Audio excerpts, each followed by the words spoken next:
ഗുജറാത്തിന്റെ ഹൃദയഭാഗമായ അഹമ്മദാബാദിലൂടെ ഒഴുകുന്ന സബർമതി നദി ഇന്ന് വെറുമൊരു നദിയല്ല, നഗരത്തിന്റെ വികസനത്തിന്റെയും സൗന്ദര്യത്തിന്റെയും അടയാളമാണ്.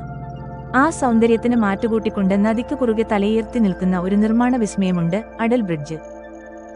2022 ഓഗസ്റ്റിൽ പ്രധാനമന്ത്രി നരേന്ദ്രമോദി ഉദ്ഘാടനം ചെയ്ത ഈ കാൽനട പാലം ചുരുങ്ങിയ കാലം കൊണ്ടുതന്നെ ഇന്ത്യയിലെ തന്നെ ഏറ്റവും മികച്ച വിനോദസഞ്ചാര കേന്ദ്രങ്ങളിലൊന്നായി മാറിക്കഴിഞ്ഞു. അടൽ ബ്രിഡ്ജിന്റെ ഏറ്റവും വലിയ പ്രത്യേകത അതിന്റെ രൂപകൽപ്പന തന്നെയാണ്.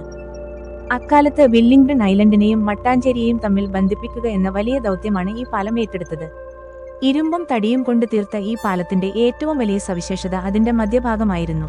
കപ്പലുകൾക്ക് സുഗമമായി കടന്നുപോകാൻ വേണ്ടി പാലത്തിന്റെ നടുഭാഗം ഇരുവശങ്ങളിലേക്കും ഉയർത്താൻ കഴിയുന്ന ഡ്രോബ്രിഡ്ജ് സംവിധാനമായിരുന്നു ഇതിൽ ഒരുക്കിയിരുന്നത്.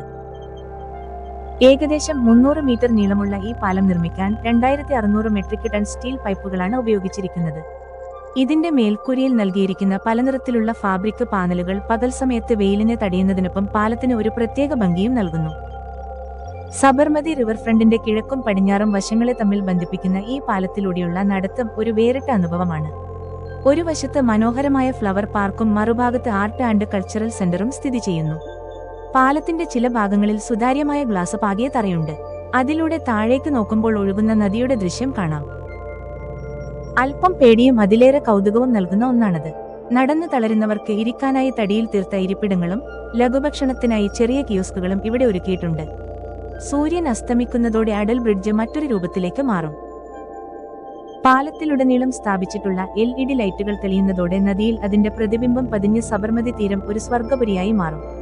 വ്ളോഗർമാർക്കും ഫോട്ടോഗ്രാഫർമാർക്കും ഇതിലും നല്ലൊരു പശ്ചാത്തലം അഹമ്മദാബാദിൽ വേറെ കിട്ടാനില്ല. രാത്രി 9 മണി വരെയാണ് സന്ദർശകർക്ക് ഇവിടെ പ്രവേശനം അനുവദിച്ചിട്ടുള്ളത്.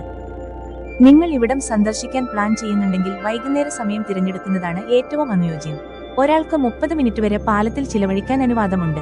തിരക്ക് നിയന്ത്രിക്കാനായി ചെറിയൊരു പ്രവേശന നിരക്കും ഏർപ്പെടുത്തിയിട്ടുണ്ട്. സുരക്ഷാ കാരണങ്ങളാൽ ഒരേ സമയം പരിമിതമായ ആളുകളെ മാത്രമേ പാലത്തിലേക്ക് പ്രവേശിപ്പിക്കുകയുള്ളൂ.